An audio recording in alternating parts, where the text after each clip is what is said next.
pretty cool. I'm on a boat to Palermo. It's a nice boat, man. I got all kinds of restaurants, bars, everything on there. Overnight, we're going from Napoli to Palermo. Kind of high style, baby. Why not? Wasn't that expensive, actually. But, you know, it's more interesting than a flight. Or a bus, train. There's the water, Mediterranean. We're taking off soon. And ciao! This is amazing. All right, time to drink.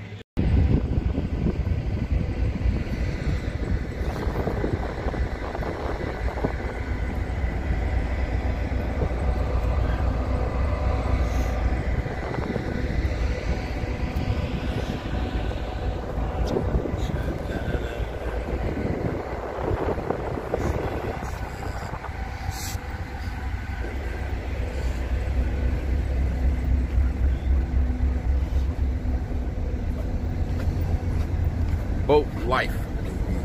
I like boats. That crazy rock.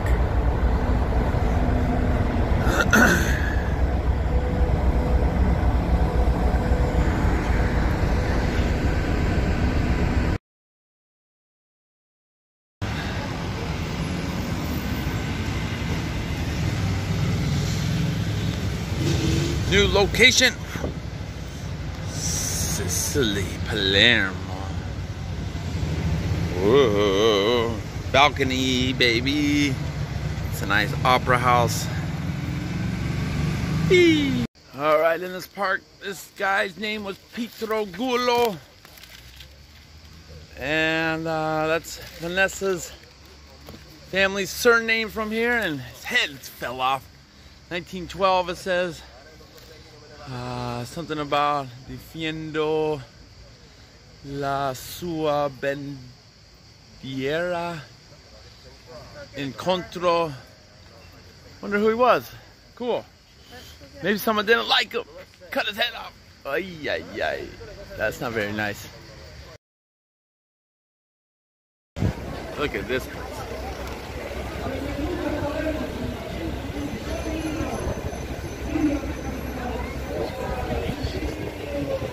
Let's go over there.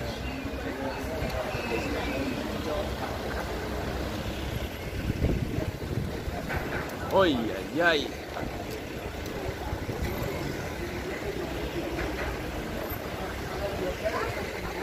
Look at this place. Sicily. Yeah, that's clear. Ay, ay. Sicilia. There, you're Sicilian. Ooh, look at that gate. Mountains. I didn't even know there was mountains.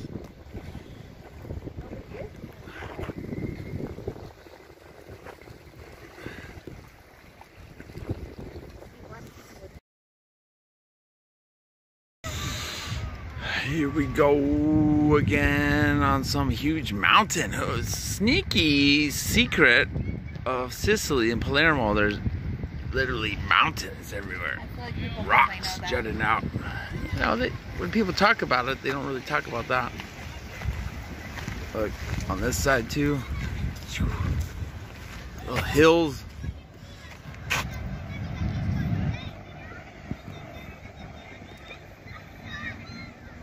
Sun's going down again, another sunset. 2, 3, go under! Alright, go down then.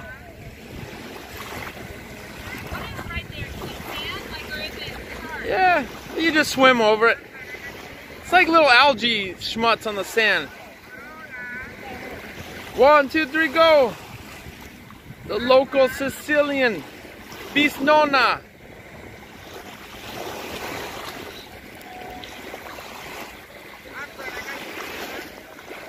Woo! Yeah.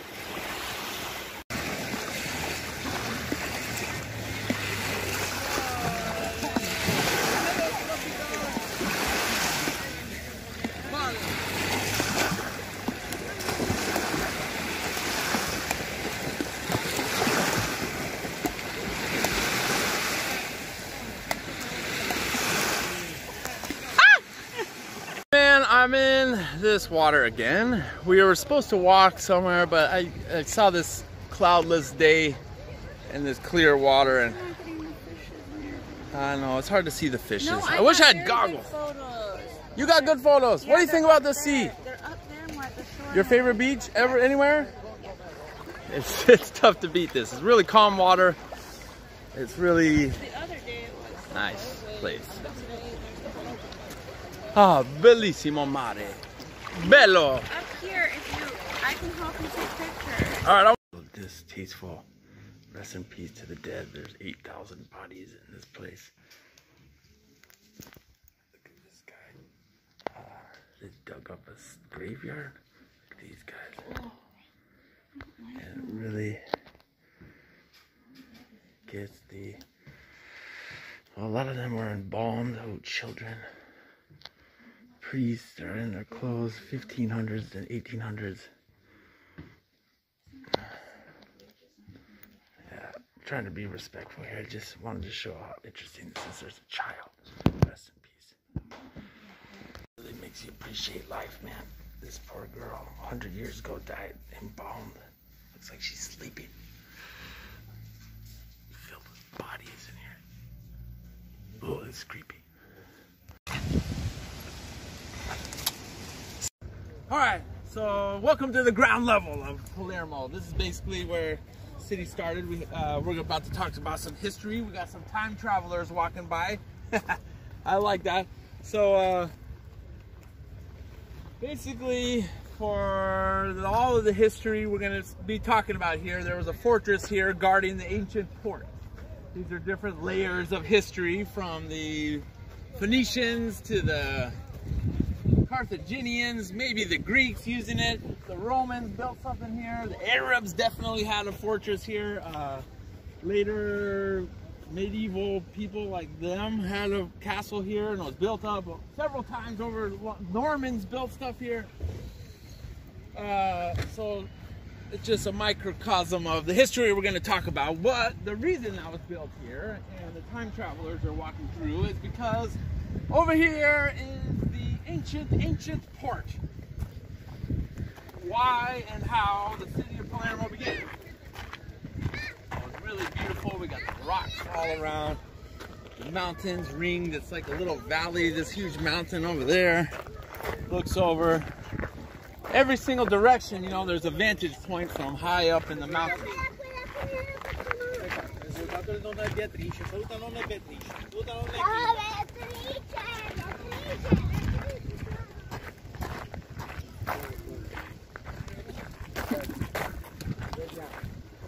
All right, so before all those people that I'm talking about, there was the natives Sicily. They were Italic people that lived here far back into prehistory, called the Sicily, which is where the word Sicily comes from. We actually have found some prehistoric, interesting cave art near Palermo, which we can't get to look at. Alright, so let's tell the story of the port and all these ruins here. Pretty cool. So this is the ancient port. So all the peoples that came into Palermo mixed with these local peoples. This was an important spot right here. So there was 3 tribes in Sicily. They're the Western Ilmayans, which were around this area. There were the Central Sicani, and there were the Eastern Sicis. All right, their area around Palermo was probably a mix of the Ilmayi and the Sicani. All right, so let's get to recorded history now, which involves this port. 734 BC is when this port was opened for the first time. Oops, dog. Let's get a better view. Oh yeah, and this mountainous rock behind me has to do with a later story of the patron saint Rosalia of Palermo, but we're going to talk about that much later. We're back in 734 BC, so a people called the Phoenicians came here. So they were a seafaring, trading people from the area of modern-day Lebanon, deep into the classical ancient history time. So they traveled all the way here from the Levant and several other places, like Spain and North Africa, and Greece, all kinds of places with Phoenicians. So they were actually from the people that started this city, started a little colony port town called Ziz, Z-I-Z. That was the first name of the city of Palermo. Kind of cool name, right? They actually came from a city that still exists in Lebanon called Tyre, T-Y-R-E, which is a place I'm dying to visit. But you know, Lebanon, sometimes good, sometimes not good, sometimes good to go to. So I hope that someday it'll be stable enough so that I'm able to go there. But 734 BC, the city of Ziz was founded right about in that spot. And this was the port, the exact shape of how it was then, which is still used as a port, obviously, which is pretty amazing. So the Phoenicians traded all around the Mediterranean world, from Egypt to Greece to Spain, and some people think they even went up to Ireland, England, and Scandinavia, Norway at the time, to trade with them up there, all the way around the Strait of Gibraltar and out into the open Atlantic Ocean. Pretty amazing. And maybe even other places in Africa. Sicily around this time was also colonized by similar people doing a similar thing, the Greeks. So the Greeks more settled on the east of Sicily, famous places like Syracuse. So they were definitely in contact, these Phoenicians and Greeks. Syracuse is a couple hundred miles down that way. Messina. And they were all intermingling with the local tribes, you know, and assimilating with them, and probably had all these really cool, interesting religions and stuff. But this place was bustling with fishermen and Greeks coming in, and goods from all over the world. Who knows, man? It must have been quite a scene. The Phoenicians, though, dominated the western part of the island around Palermo, and they incorporated any locals here into their society. It was the beginnings of multicultural Palermo, which also exists to this day. So Palermo was Phoenician, Ziz it was called, Eastern, exotic, wild. Ooh. That was bad, I know. What's the geography now thing? The aura carries over to this day, along with many other layers in its near 3,000-year-old history, to create a unique Palermo culture that is definitely not Roman, definitely not Neapolitan from Naples, definitely not even Syracusan from eastern Sicily, definitely not northern Italian from Florence and Venice and Genoa and stuff like that. They got their own thing going on here, and it starts with the city of Ziz, with the local people, Phoenicians. And the Greeks set up some other cities, Phoenicians set up some other cities nearby, like Soluntum and Motoya, and a large building near here called Mabatnath was built near the sea, and it might have been in that place we just looked at over there. You don't need to turn over there again. They're having a wedding party soon here. The only parts of Phoenician Ziz, Palermo, ever to be found was a necropolis, burial grounds, that I tried to go to, but it was just fenced off and it was really weird. Couldn't see it. Anyways, 600s BC, the Greeks start setting up more little colonies here and there, including down the coast here, a little place called Emera, which tragically I visited, and all my content and videos I made from the place got deleted. Well, I've never done something like that. I thought it was backed up, it wasn't. It's actually terrible. But it's about, you know, an hour or so down that way. They set up a little town to trade with the Phoenicians. 648 BC it was built, which has its own very interesting story. But let's talk about the Greeks and around Sicily. So the Greeks started gaining a lot of power. They kind of took over Sicily, but not really. They incorporated the towns into their realm. They built a new city close by to here called Palermo, which meant all port. So the Greeks were using this, the Phoenicians were using this. But this is what the next and first conflict times around this area started. It's always the wars that are documented. You know, all the peaceful and nice vibes and stuff we all love when we're alive. Nobody writes that kind of stuff down. It's always the controversial stuff. Just like today with the news, right? Same in ancient history. All right, so another Phoenician diaspora started becoming very powerful off the coast of Tunisia called the Carthaginians. They worked together with the Greek towns like Palermo here and Viz and a bunch of other those places I talked about all along the coast down that way.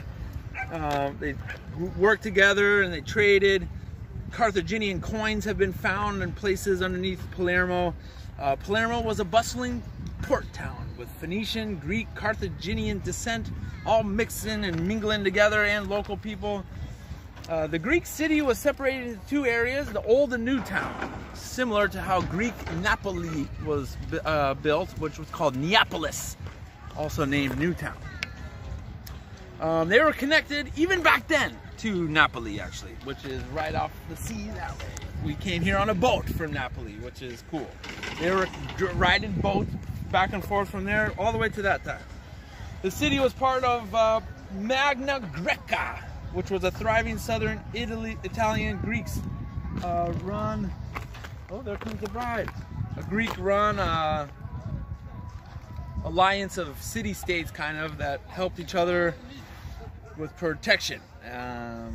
But Carthage started getting a little aggressive, and they wanted to take over Sicily. I've seen maps that include and don't include all of Sicily, parts of it in the Carthaginian Empire.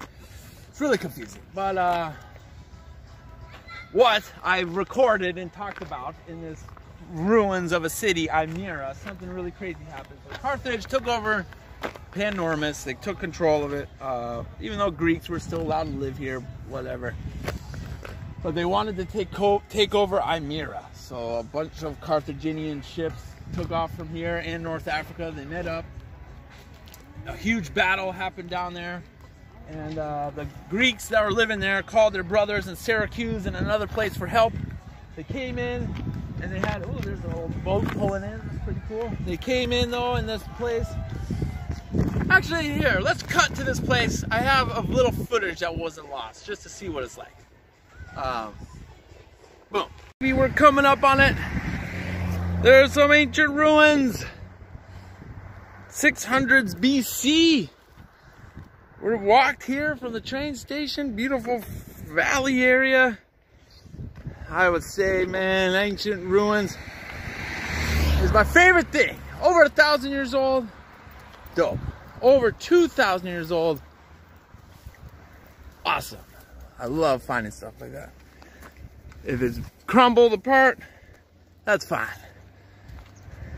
I am all about this. It's my favorite thing to do. Doing it again. Everywhere I'll go, I will do it. Forever and ever. And my travel buddy comes with me too. Look out, car.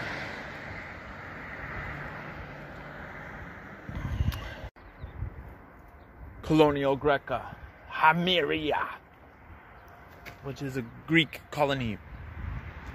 It existed here from 648 to 409 AD. These are the ruins of it.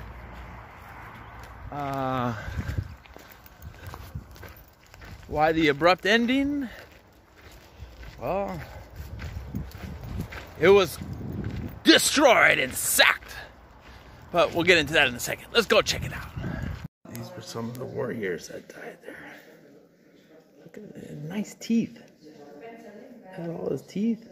No blemishes. Rest in peace, whoever you were, however you died. See, they have these holes in their skulls. I don't know what that's from, but it's crazy to see. 2,600 year old person.